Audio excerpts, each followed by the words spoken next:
C'était une façon de travailler avec les couleurs qui m'intéressait beaucoup.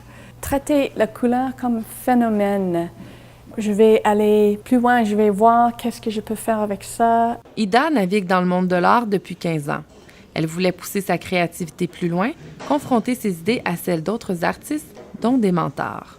Son rôle avait été aussi de déstabiliser mon processus comme peintre. Son approche n'est pas la mienne, pas du tout. Quand je parle de qu'est-ce que je vois ou où je veux y aller, elle peut-être a une autre idée. Il faut qu'on se rejoigne. C'est un processus intéressant. Ce contact avec un mentor, elle l'a trouvé à l'Université de Sherbrooke dans le cadre du diplôme de 2e cycle en pratique artistique actuelle. Une approche qui fait écho aux nouvelles tendances dans l'enseignement de l'art. Une des choses peut-être que les étudiants doivent apprendre dans le cadre du programme, c'est comment réfléchir puis à parler de ce qu'ils font. C'est probablement la chose la plus importante. Moi, mon rôle, je le vois vraiment comme presque comme un coach ou comme un guide, puis un peu comme un avocat du diable aussi, parce qu'il faut donner la chance aux étudiants et étudiantes de toujours développer une pensée critique par rapport à ce qu'ils font. La relation avec le mentor, ça me permet vraiment de questionner ma démarche, d'approfondir ma démarche, de creuser plus loin, puis c'est jamais fini. Ce diplôme en pratique artistique actuelle vise la professionnalisation d'artistes qui ont une certaine expérience dans des domaines aussi variés que la photographie, les arts sonores ou la peinture. Les enseignants veulent les outils pour que leurs œuvres trouvent un public. En art actuel, il faut pouvoir parler de son travail, il faut pouvoir écrire sur ses projets.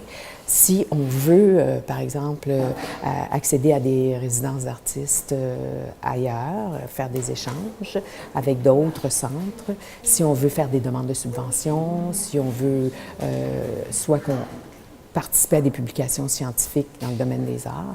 L'Université de Sherbrooke innove avec ce programme. En partenariat avec le Centre Sporobol, les étudiants ont accès à un lieu de création 24 heures par jour. Ils y côtoient des artistes professionnels issus de multiples influences. Par le biais de la formation, de façon indirecte, ils ont accès au studio.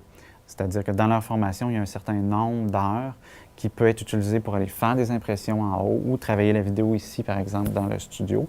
Cette offre de formation vient répondre à un réel besoin des artistes pour qui il n'est pas toujours évident de trouver des modèles.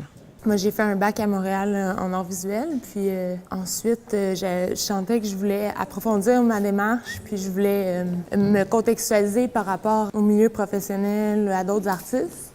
Au terme du programme, les étudiants présentent leurs œuvres. Ils doivent aussi défendre leur démarche. Ce à quoi on va assister à la fin, ça va être d'abord une exposition du travail qui a été fait durant l'année, donc une œuvre réalisée. Ça va être à la Galerie d'art du Centre culturel de l'Université de Sherbrooke. Au moment du débat, les étudiants vont défendre leur projet devant le public. On va pouvoir les questionner. Ils vont chacun avoir un temps. Ils vont montrer des éléments visuels de leur production. Il y a l'art qu'on fait comme artiste, comme moi je fais. Je peux faire ça chez moi. Mais il y a le monde d'art, il y a les institutions d'art. Puis pour moi, ça m'enseigne à propos de ces institutions-là.